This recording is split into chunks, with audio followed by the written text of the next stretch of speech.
कि अगर आप ये सोच करके महादेव का काम कर रहे हैं, लोगों को समझा रहे हैं, ये साहब ने कहा है, साहब मुझको बहुत पसंद है, दीदी माँ मुझको बहुत पसंद है, तो देखिएगा उसका परिणाम अलग आएगा। आप करके देखिएगा। अगर भरोसा नहीं है मेरी बात का तो आप करके देखिएगा। हो सकता है लौटने में आपको कोई मिल जाए।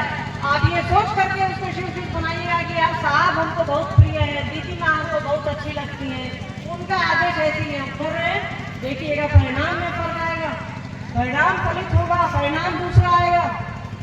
तो हमको और आपको कोशिश करनी चाहिए कि साहब जैसा कह रहे हैं वैसा करें। बस आप कोई नई बात तो कह नहीं रहे, पिछले 50 साल से एक ही बात कह रहे हैं, शिव को गुरु बनाइए, दूसरों को प्रेरित करिए कि शिव शिव बने। हाँ, ईमानदारी से करिए। उनका कहना है कि आप जगह आप महादेव से मांगिए ना, महादेव आपको दे या न दे, साहब दीदी आपको देते। उन्होंने कहा है एक बार, उनकी चर्चा आप लोगों ने सुनी होगी, शिव आपको दे या न दे, मैं हरिंद्रानंद आपको देता हूँ और देता रहूंगा। तो आपको जब मिल ही रहा है तो महादेव का काम करने में क्या दिक्कत है? ईमानदारी से महादेव का काम करिए। सोचिए कि क्या करेंगे क्या नहीं करेंगे, जाने महादेव जाने, साहब दीदी अपना जो काम है करें। बच्चा को नहीं सोच करके पाल पोस करके आदमी थोड़े बनाते हैं कि बुढ़ापा में करेगा। बस अपना जो जिम्मा है वो कर देते हैं, तो उस काम को करिए, उस काम को करते रहिए। वो कह रहे हैं कि शिव बनो और बनाओ, और याद रखिएगा वो अगर नहीं दिख रहे तो इसका मतलब नहीं है कि वो नहीं है। हवा भी नहीं दिख रही है, धूप पानी सब आपको और हमको कोई और देता है। तो साहब और दीदी हमारे आपके बच्चों की तरह हमारे आपके दिलों में रहते हैं, हमारे आपके घरों में, हमारे आपके मन में रहते हैं।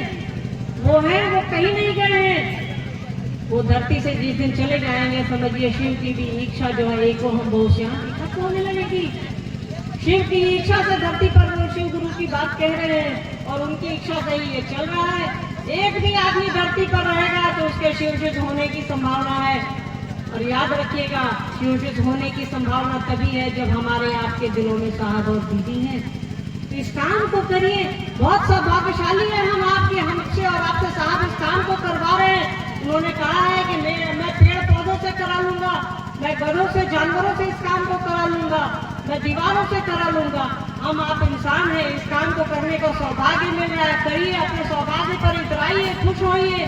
सबको ये नसीब नहीं, देवताओं तक को नसीब नहीं कि वो डायरेक्ट शिव को अपना गुरु बना सके।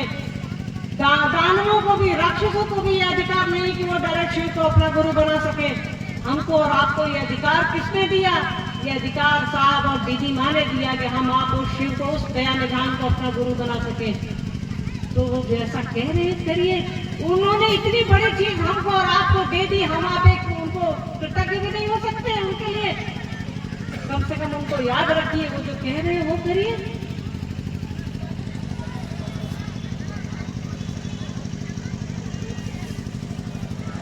आपके बीच आई, अच्छा लगा। धूप चढ़ रही है, एक दिवसीय कार्यक्रम अब नहीं होने चाहिए बिना शेड के। बैठक करिए, संगोष्ठी करिए, धूप है। साहब ने कहा है कि 15 फरवरी के बाद ऐसे भी महोत्सव करने का समय नहीं रहता या एक दिवसीय करने का समय नहीं रहता। धूप चढ़ रही है, देखिए, तो ऐसी कोशिश हम आप करें। देखिए, भगवान शिव की शिष्यता में हम आप साहब दीदी माँ के हिसाब से करेंगे तो उसका परिणाम सही आएगा। अपने हिसाब से करिएगा तो उसका परिणाम सही नहीं आएगा। ये मैं बता रही हूँ आपको, ये टेस्टेड है। अपने हिसाब से इस काम को कर, बाकी जो काम करना है अपने हिसाब से करो ना यार, जगत है, आपको जो करना है करिए। और भगवान शिव की शिष्यता में, अध्यात्म में अगर आप साहब और दीदी माँ के हिसाब से नहीं चलेंगे तो हमारी और आपकी यात्रा बहुत लंबी हो जाएगी। याद रखिएगा इस बात को। उस अनंत की यात्रा पर हमको और आपको चलना है, तो क्यों लंबा कर रहे हैं? यात्रा में हमको और आपको ले जाने के लिए साहब दीदी हैं, मार्गदर्शक, उनके हिसाब से चलिए, उनकी उंगली पकड़े पकड़े चलिए और उनको याद रखिए। आप सभी के बीच आई, अच्छा लगा। आप लोग सुरक्षित घर लौटेंगे, कार्यकर्ता जो है वो ध्यान देंगे, विशेषकर कुंदन जी को धन्यवाद।